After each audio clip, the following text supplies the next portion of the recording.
आज हम लोग स्टूडेंट न्यू चैप्टर वायरिंग के बारे में पढ़ेंगे।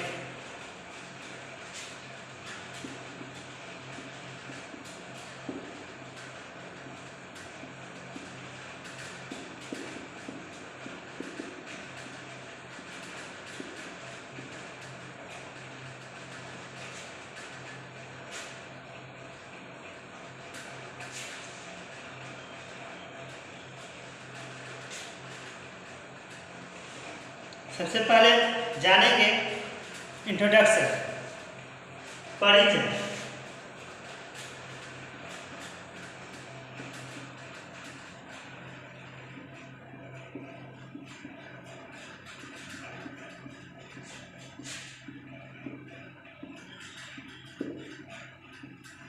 यानी कि वायरिंग क्या है इसके बारे में जानकारी लेंगे।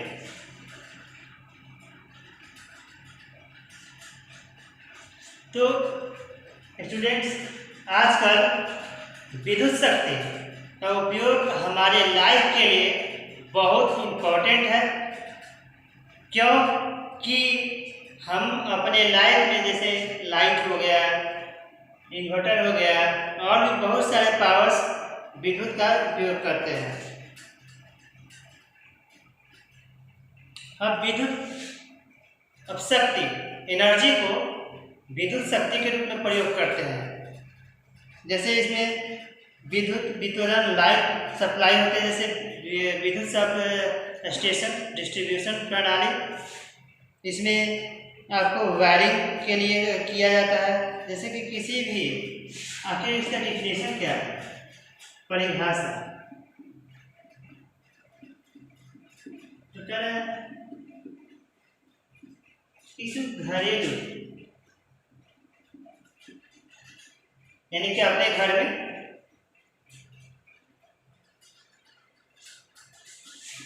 कार्यालय,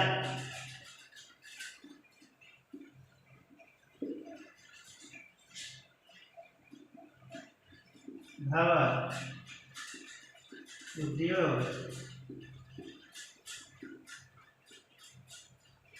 आदि में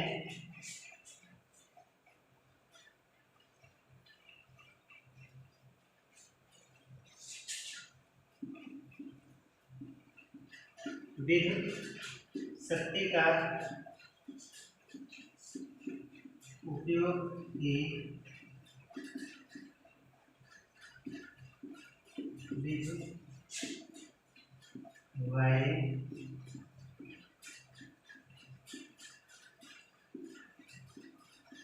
कहता है।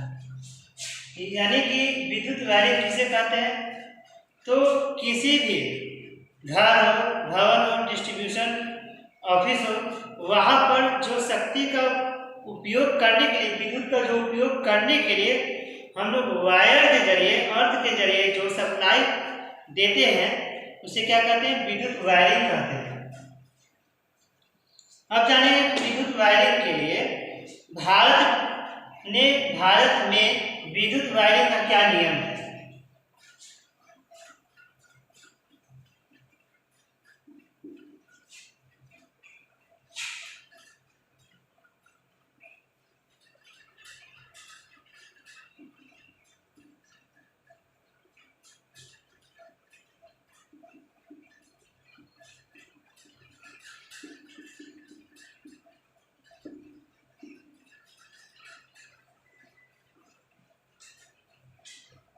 तो कह रहा है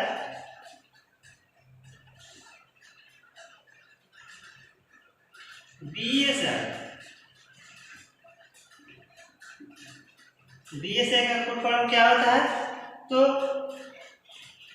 bureau of Indian standards.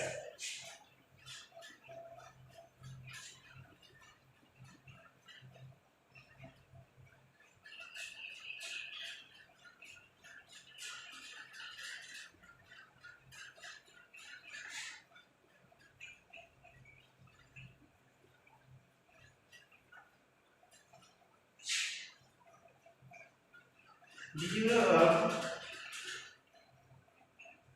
Indian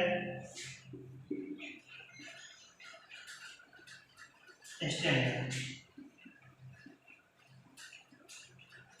standard. BSI का फुल फॉर्म क्या होता है? Bureau of Indian standard. इसकी कितने एक्ट हैं? तो 152।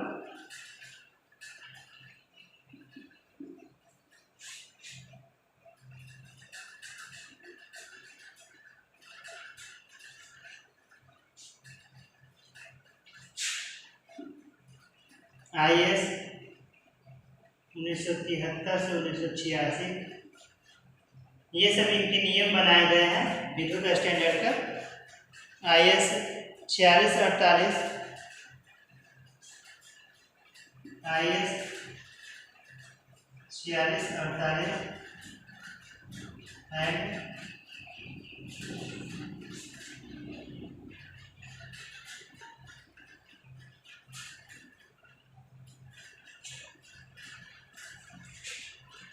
AE code.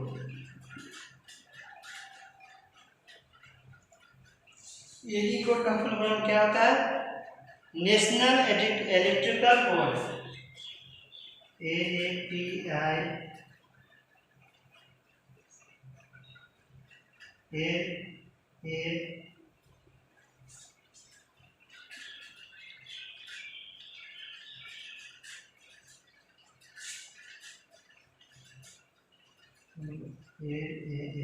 National electrical code.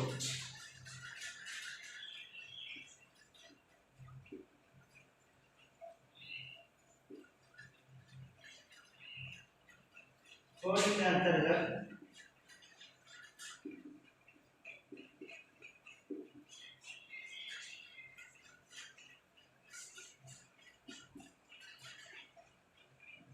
विद्युत वायरिंग के नियम इस प्रकार, यानी कि bureau of Indian standard act जो बना था 152 एक्ट के अंतर्गत IS 1976 से 1996, Indian standard 4648 and NE code यानी कि नेशनल इलेक्ट्रिकल कोड के अंतर्गत विद्युत वायरिंग के कुछ नियम है। जैसे नेशनल इलेक्ट्रिकल कोड क्या होता है? जैसे हम लोग डायोड इस्तेमाल करते हैं तो लिखा हुआ रहता है 0.1 mg, 0.2 mg, इस तरह से कोडिंग किया हुआ रहता है। वायर में किया हुआ रहता है 2.5 mm, इस तरह से जो कोड दिया हुआ रहता है वो क्या है? भारत विद्युत नियम के अंतर्गत और NE कोड के अंतर्गत यानी नेशनल इलेक्ट्रिकल कोड के अंतर्गत जो नियम बनाए गए हैं उसी के अंतर्गत उसी के प्रमाण के अनुसार निकाला जाता है सर्वे। अब जाने कि नियम क्या क्या है। नियम क्या क्या है, किस किस नियम का हमें वायरिंग करते वक्त पालन करना चाहिए।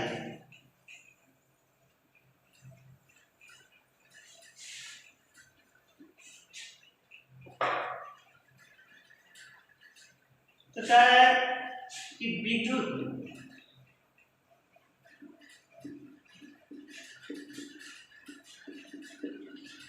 वायरिंग की स्थापना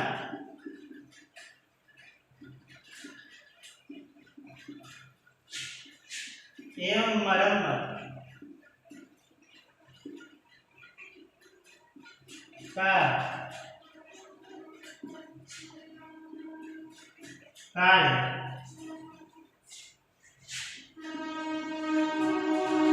करने के लिए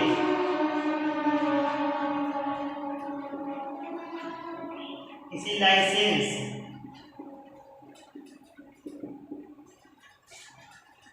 धारी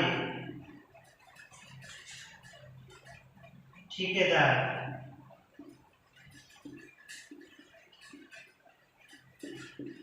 का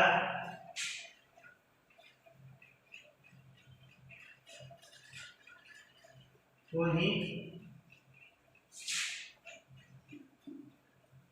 काम देना चाहिए।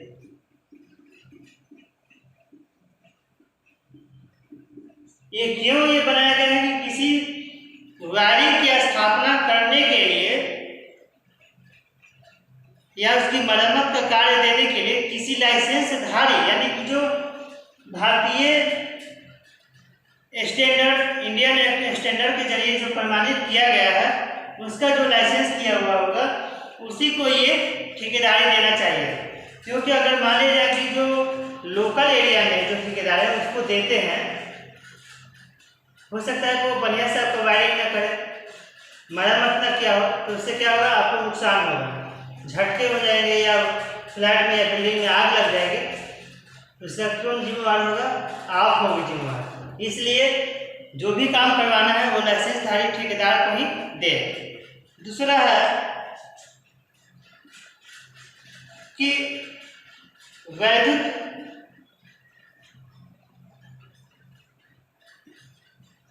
वैद्युतिक वायरिंग में प्रयुक्त सामग्री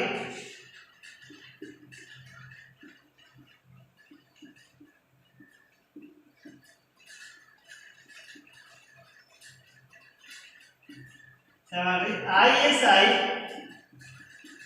प्रमाणित होनी चाहिए।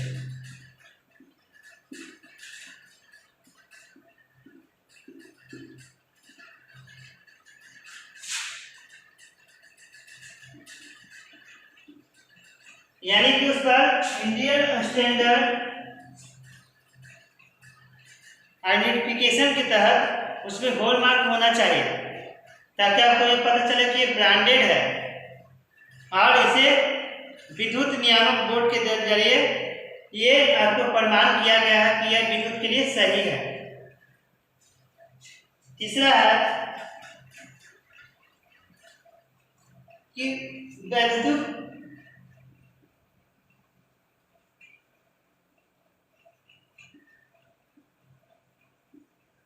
वायरिंग के उपसाधन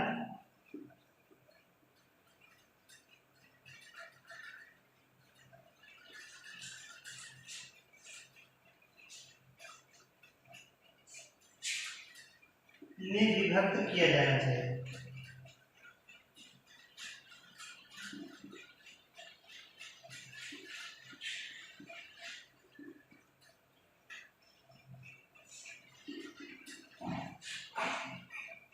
ऐसा क्यों किया जा रहा है, ताकि जैसे आप अपने उपसाधन क्या होगा, जैसे हम अपने रूम में कोई बोर्ड सर्किट लगाए हैं तो उसमें एक स्विच होगा या 3-4 पे एक पंखा का, एक बल्ब का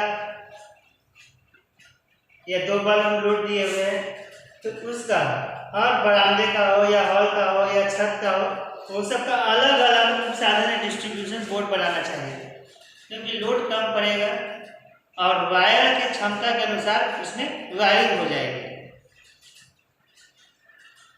और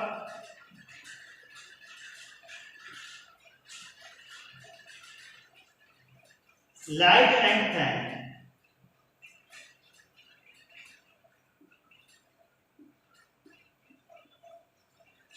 लाइट एंड फैन तथा पावर के लिए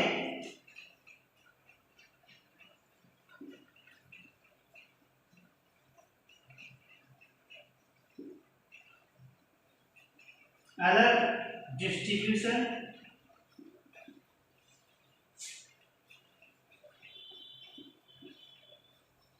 बोर्ड लगा होना चाहिए।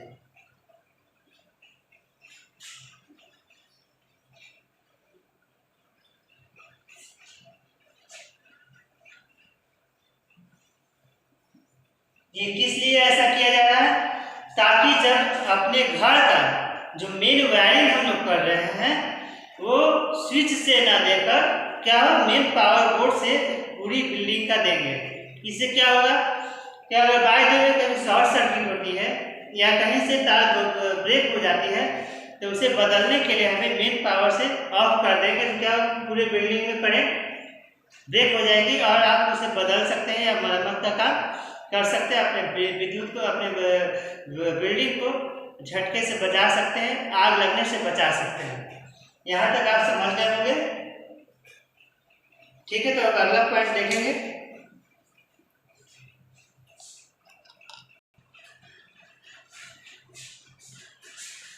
अब अगला पॉइंट पर चलेंगे हम लोग, जानेंगे कि और क्या इसमें भारत के द्वारा, भारत विद्युत बोर्ड के द्वारा बनाया गया है नियम, जिसके अंतर्गत को और उसके नियम को हम फॉलो करेंगे।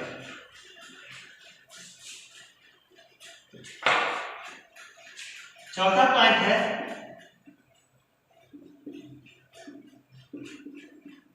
लाइट एंड फैन को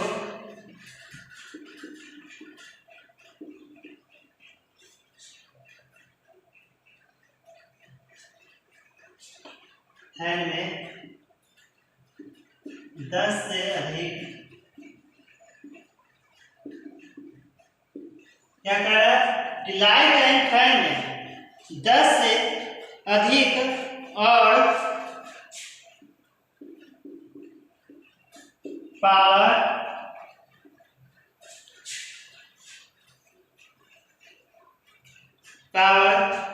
के प्रत्येक उप परिपथ में 2 से अधिक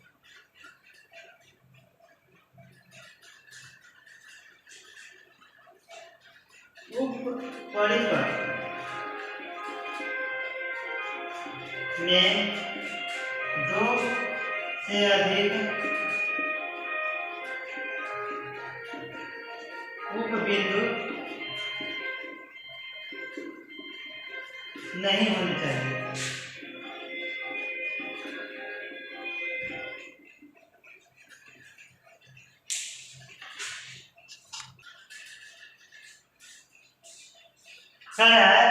लाइट एंड फैन में 10 से अधिक और पावर के प्रत्येक उप परिपथ में 2 से अधिक उपबिंदु नहीं होने चाहिए।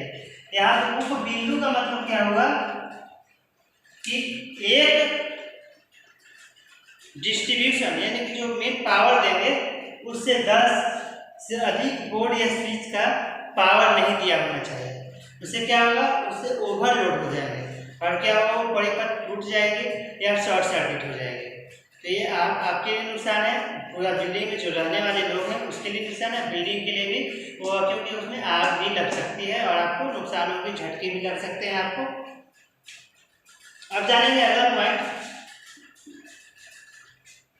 कि लाइट एंड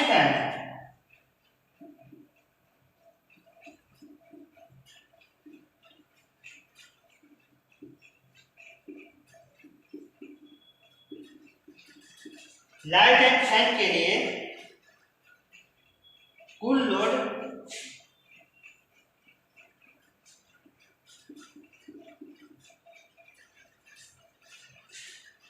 800 वाट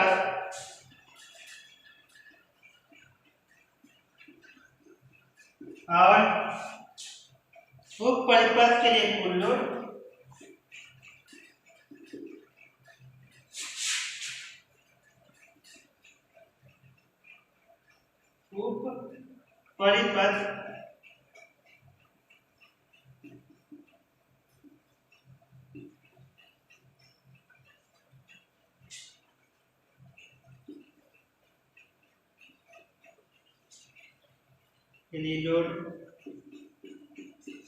3000 वोल्ट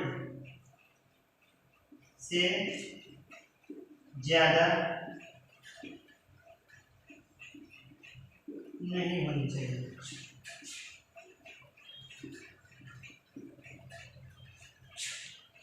क्या करें कि लाइट एंड फैन के लिए जो कुल लोड होगा 800 वाट और उप परिपथ होंगे, यानी कि जो उसके जरिए मेन डिस्ट्रीब्यूशन बोर्ड में जाएंगे उसमें 3000 वोल्ट से ज़्यादा का लोड नहीं होना चाहिए। ये आपके मुख्य नियम जो भारतीय विद्युत नियामक बोर्ड द्वारा बनाया गया है, ये इम्पोर्टेंस नियम है।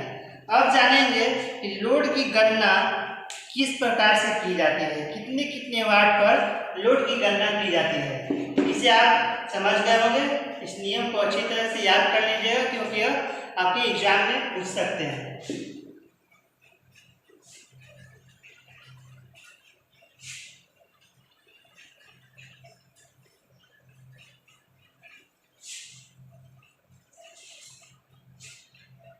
जानेंगे लोड की गणना।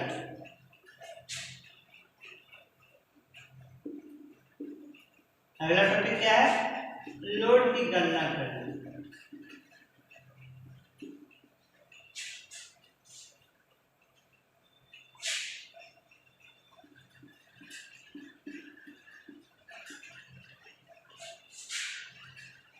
जो इस प्रकार से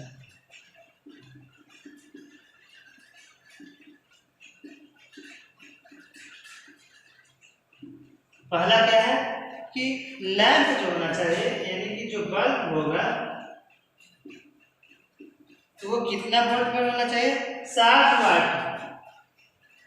60 वाट से ज्यादा का लोड पे नहीं देना चाहिए। दूसरा है सॉकेट।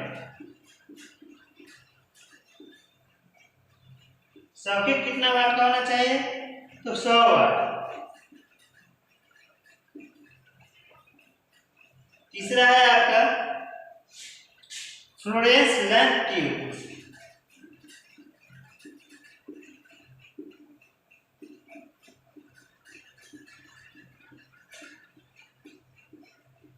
यानी कि वेपर मरकरी वो कितना का होना चाहिए? 40 वाट।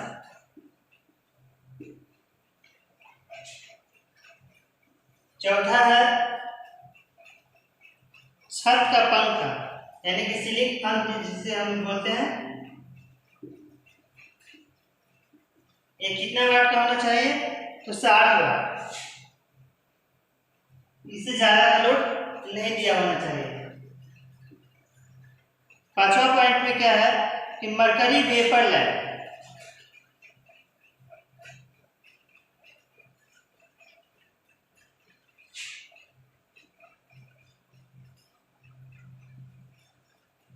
मरकरी वेपर लैंप ये कितना वाट का होना चाहिए? तो 80 वाट।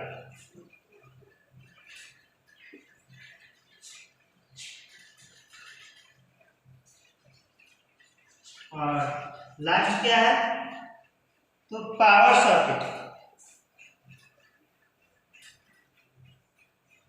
पावर सॉकेट जो होना चाहिए वो 1000 वाट से ज्यादा का नहीं होना चाहिए।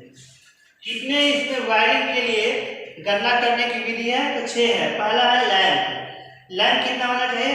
60 वाट से अधिक का नहीं होना चाहिए। दूसरा है आपका सॉकेट, ये कितना होना चाहिए? 100 वाट से अधिक नहीं होना चाहिए। इससे नीचे का चलेगा लेकिन इससे अधिक का नहीं। ये फ्लोरेंस लैंप ट्यूब कितना वाट का होना चाहिए? 40 वाट। फिर है छत पंखा, यानी कि सीलिंग फैन का जो होगा वो 60 वाट से अधिक नहीं होनी चाहिए। फिर है मरकरी वेपर लैंप, ये कितना वाट का होना चाहिए? 80 वाट, इससे अधिक का नहीं। और सबसे लास्ट है पावर सॉकेट जो होना चाहिए वो 1000 वाट से अधिक का नहीं होना चाहिए। अगर 1000 वाट के अधिक आपका लोड पड़ेगा तो फिर वही आपको बारी बारी बताने क्या होगा? शॉर्ट सर्किट हो जाएंगे या कहीं से ब्रेक हो जाएगा। हो सकता है आप शॉर्ट सर्किट हो जाते भी बिल्डिंग में क्या होगा? उसमें आग लग सकती है। तो यहां तक आप समझ गए होंगे। अब अगला पॉइंट जानेंगे कि क्या है।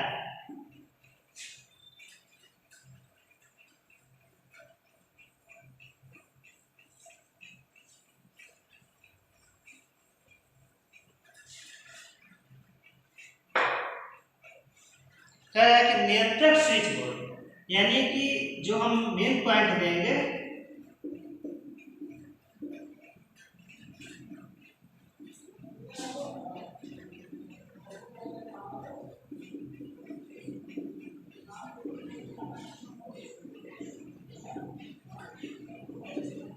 नियंत्रक स्विच बोर्ड की ऊंचाई ये 1.3 मीटर होनी चाहिए।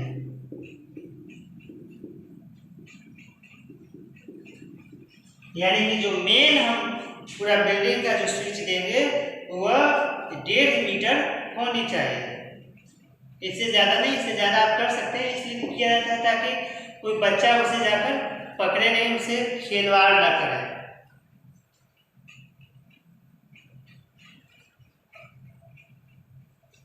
और कह रहा है कि यह रूम यानी कि कमरा में प्रवेश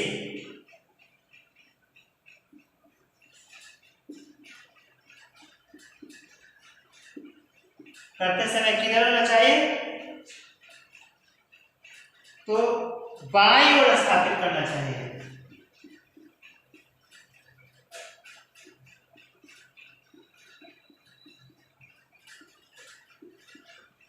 स्थापित करना चाहिए, यानी कि जब हम रूम से निकल रहे हैं या रूम में प्रवेश कर रहे हैं तो क्या होना चाहिए, उसके बाईं ओर। सपोज दैट हम पश्चिम से पूर्व की ओर जा रहे हैं तो हमारे बाएं तरफ वो डिस्ट्रीब्यूशन बोर्ड लगेगा। कितना ऊंचाई पर, 1.5 मीटर की ऊंचाई पर, यानी कि 4.5 फीट, 4.5 फीट से 5 फीट की ऊंचाई पर होनी चाहिए। फिर अगला पॉइंट है कि स्नान घर।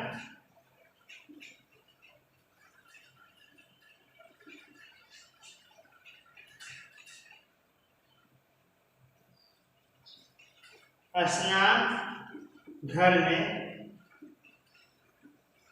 लैंप आदि का स्विच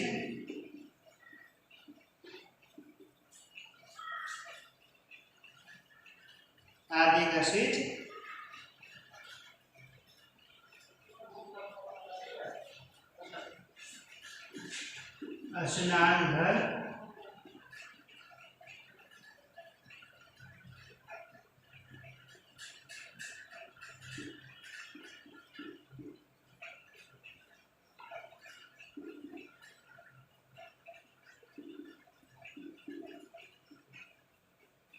घर के बाहर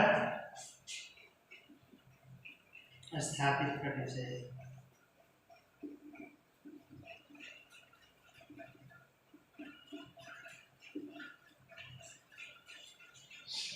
क्यों करना चाहिए, क्योंकि सपोज दैट मान लीजिए कि हम बाथरूम में हैं और लाइट कट गई और अंदर में ही स्विच दिया हुआ है, तो बाहर का जो व्यक्ति है वो तो अंदर जाकर बंद नहीं कर सकता है, केवल आप ही बंद कर सकते हैं। अगर बाहर में कोई है, सपोज दैट अगर उसमें इन्वर्टर का लाइन दिया हुआ है, कितना लोग क्या करता है कि इन्वर्टर का लाइट का स्विच अलग देता है और मेन लाइन का स्विच, जैसे कि जो लाइट तार का जो आ रहा है उसका स्विच अलग देता है, तो क्या होता है वो बाहर ऑन ऑफ करने के लिए आपको आवश्यकता पड़ेगी तो बाहर से दिया जा सकता है। अब बाहर ही ज़्यादा सुविधाजनक होगी।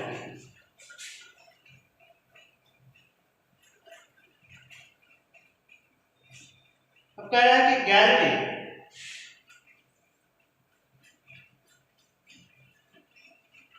ये मोबाइल वाला गैलरी नहीं समझिएगा। गैलरी मतलब क्या होता है, बरामदा। गैलरी मतलब जो हम लोग घर के बाहर टहलने के लिए जो थोड़ा सा जगह स्पेस छोड़ते हैं वही आपका गैलरी है। गैलरी, बरामदा,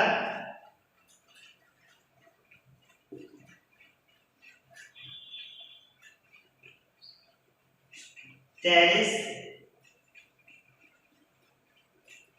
आदि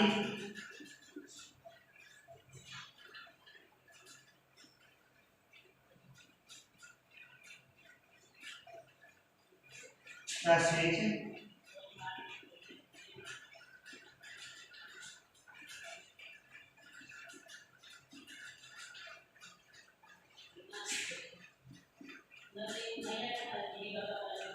घर के अंदर स्थापित होनी चाहिए।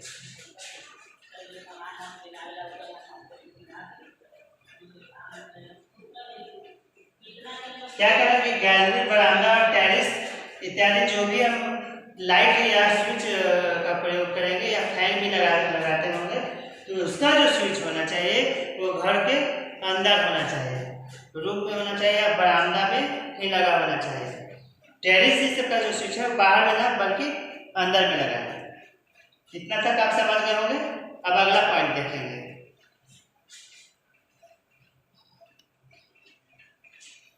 अगला पॉइंट देखेंगे स्टूडेंट्स, क्या है अगला पॉइंट।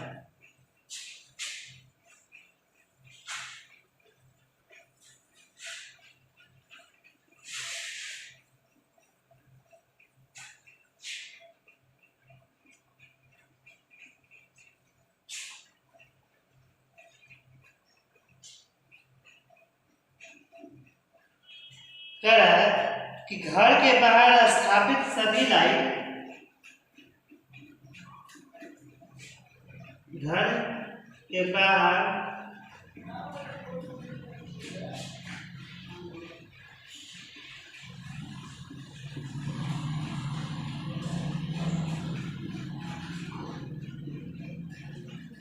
क्या, घर के बाहर स्थापित सभी लाइट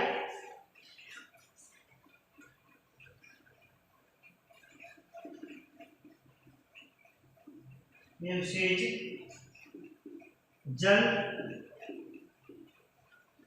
रोधी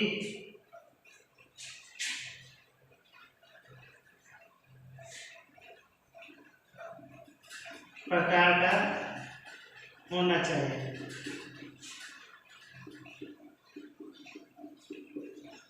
क्या कर रहे थे, घर के बाहर, यानी कि जो हम बताए थे कि टेरेस हो गया, बरामदा हो गया, या आपका गैलरी हो गया, वे सब पर जो लगाएंगे, चूंकि हम लोग ये घर के बाहर का एरिया हो गया, उसमें क्या होगा, पानी पड़ेंगे बरसात के दिनों में, या हम लोग कभी कभी धोते हैं तो उसमें पानी जाएगा, अंदर की हो जाएगा, तो क्या होगा, तो स्पार्क करेगा और जिससे शॉर्ट सर्किट हो जाएगा। यानी कि अंदर पानी नहीं जाना चाहिए, ऐसा भी नहीं होना चाहिए कि पानी जब पड़े तो वो खराब हो जाता है। तो ऐसा होना चाहिए कि वेदर प्रूफ और वाटर प्रूफ होनी चाहिए। अगला पॉइंट है कि सॉकेट सामान्यतः 3 पिन वाला, कह रहे कि सॉकेट सामान्यतः 3 पिन या 5 पिन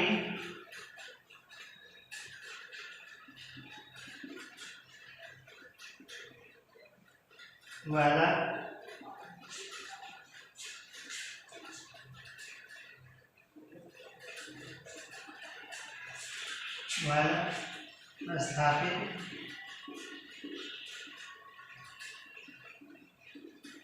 किया जाना चाहिए।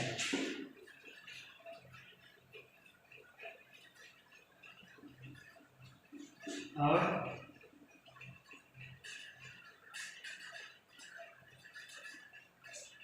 अर्थिंग पिन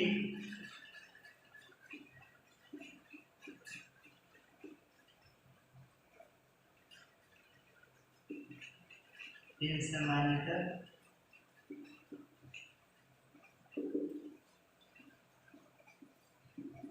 अर्थ में किया जाना चाहिए।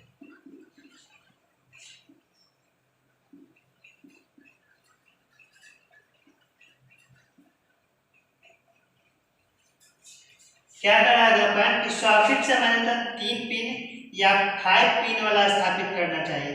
इससे क्या होगा कि जैसे सपोज हम चार्जर उपयोग करना चाहते हैं, उसमें चार्जर मोबाइल चार्जर भी लगा सकते हैं।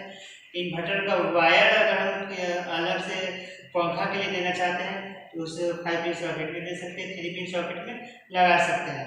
नहीं तो केवल एक सॉकेट होगा 5 पिन वाला, तो उसमें क्या होगा, 2 ही लोड दे सकते हैं, इससे ज़्यादा तो लोड नहीं देंगे। और जब लाइव होगा तो लाइव को लाइव में ही जोड़ेंगे, अर्थ को अर्थ में ही, कि हम लोग अर्थ का कनेक्शन लाइव तार में कर देंगे, ऐसा तो नहीं कर सकते, क्योंकि ऐसा करेंगे क्या होगा, वो करंट फॉलो होगा ही नहीं, आपको रिटर्निंग लाइन आने लगेगी। तो इसलिए अर्थ को अर्थ में ही देना चाहिए। अब कहें कि लाइट एंड फैन का परिपथ,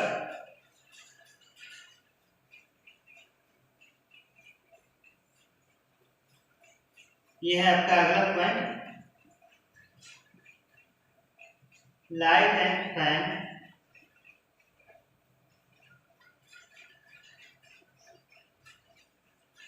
का परिपथ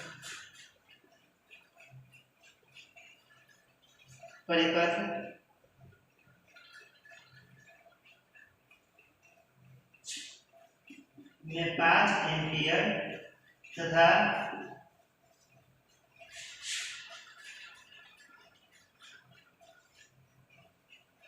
पावर परिपथ में 15 से 30 एम्पियर रेटिंग वाला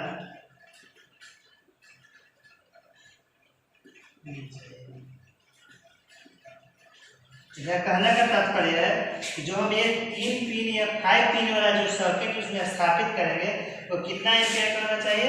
3 पिन जो है 5 एम्पियर और उससे ज़्यादा होगा तो 15 से 30 एम्पियर रेटिंग वाला, यानी कि 15 से 30 एम्पियर तक के लोड को वो सह सके वैसा 5 पिन या 3 पिन लगाना चाहिए। इतना तक तो आप समझ गए होंगे। ठीक है, अगला पॉइंट देखेंगे।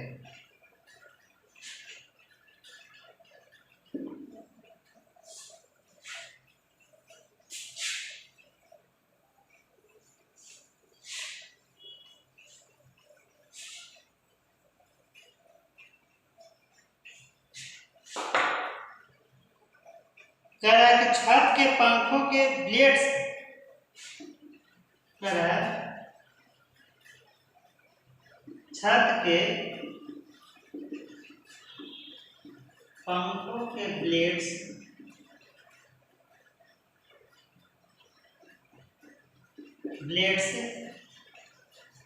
तथा फर्श के बीच न्यूनतम दूरी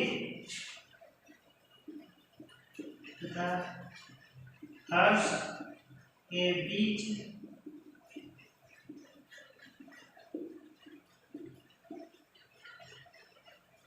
न्यूनतम दूरी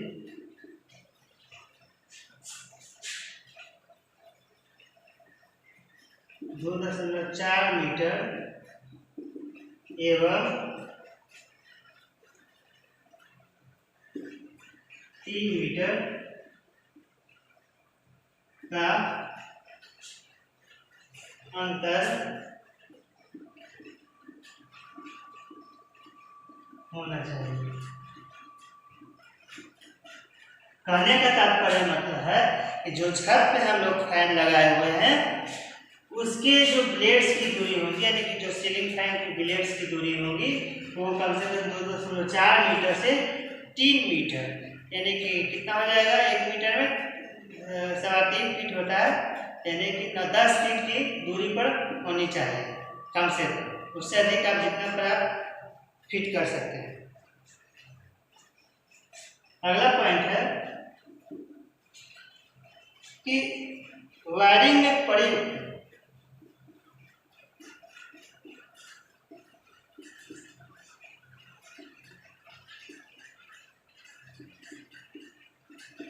सभी धातु मतलब मेटल जो हम यूज करेंगे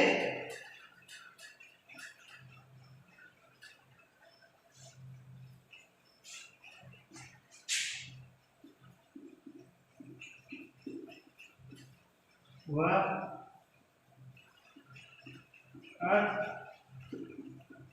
क्या होना चाहिए।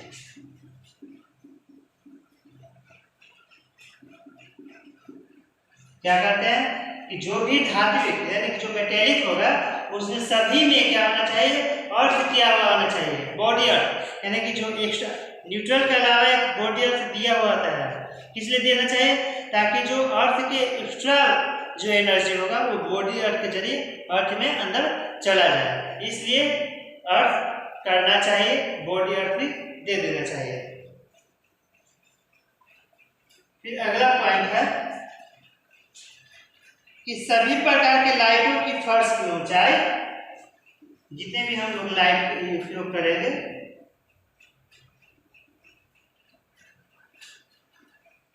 सभी प्रकार के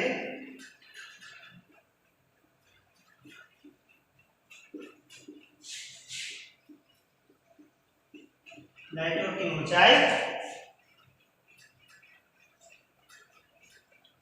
2.25 मीटर से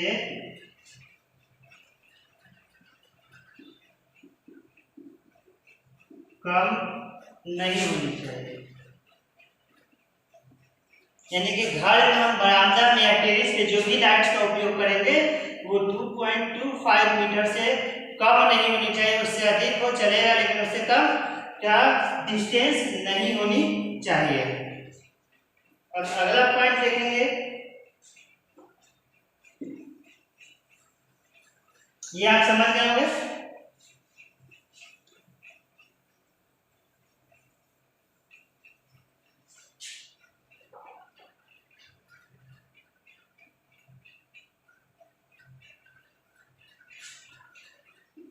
अगला पॉइंट कर रहा है कि अर्थ पावर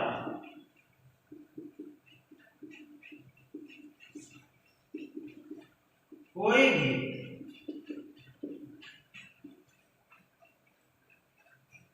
स्विच या लाइट्स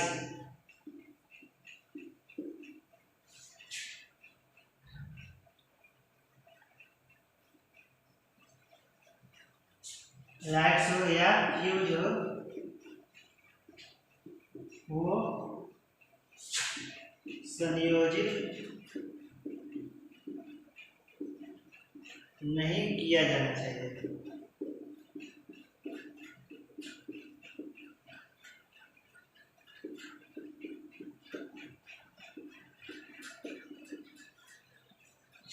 अर्थ पावर जो अर्थ हम देंगे, न्यूट्रल जो देंगे उसमें कोई भी स्विच हो, लाइट हो या फ्यूज जो देंगे उसमें क्या होना चाहिए, उसमें जोड़ा हुआ, संयोजित मतलब क्या हुआ, अर्थ में जोड़ा हुआ नहीं होना चाहिए। अर्थ का अलग कनेक्शन है, लाइट फेज का अलग कनेक्शन है।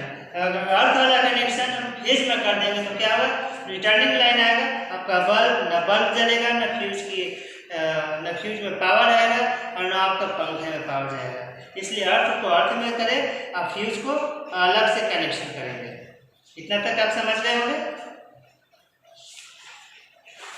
अब अगला पॉइंट देखेंगे कि लाइट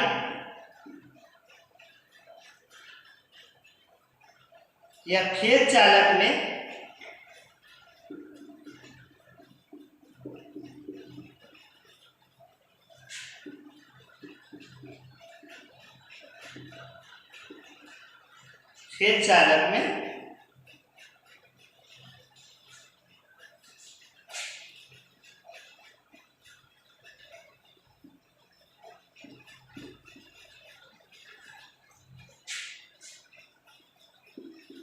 फ्यूज लगाया जाना चाहिए। जो अभी ऊपर में समझाए थे कि जो फेज होगा उसमें फेज में ही लाइन कनेक्ट करेंगे, ना कि अर्थ में। इससे क्या होगा, रिटर्निंग लाइन आएगा, या हो सकता है जब आप उसमें जोड़ेंगे तो स्पार्क भी करेगा और आपको करंट भी लग सकती है, क्योंकि उससे अर्थ तो मिल नहीं रही, जो एक्स्ट्रा पावर को अर्थ में भेजेगा। इसलिए हमेशा अर्थ को अर्थ में, न्यूट्रल को न्यूट्रल में, फेज को फेज में कनेक्ट करना चाहिए। और सभी प्रकार के नियंत्रण युक्तियां